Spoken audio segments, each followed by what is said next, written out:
Өңірімізде республикалық экологиялық таза Қазақстан акциясы жалғасуда. Бүгін таза бейсенбі экологиялық акциясы аясында Степлак аумағына тазарту жұмыстары жүргізілді. Жиынға Аманат партиясының Ұлытау облыстық филиалы, тарихи археологиялық мұражай мен Жасыл ел еңбек жасақтары өкілдері жұмылдырылды.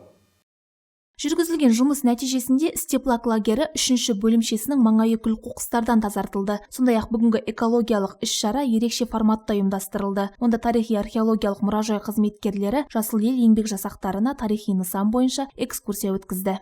Жалпы осы мақсатымыз еліміздің тазалық акциясына қатысу және де осы тарихи мәдени ескерткіштерді дәріптеп болашақ ұрпаққа аманат ретінде қалдыру. Бүгінгі тазалық жұмысы барысында Жасыл ел жасақтарына біз музей мамандары жалпы осы Степлак тарихы туралы, Кеңгір көтерілісі және осы лагерлік бөлімшелердің орналасуы, қандай жағдайда болғандығы, тұтқындары жайлы экскурсия жасап, осындай насихат жұмыстарын жүргіздік.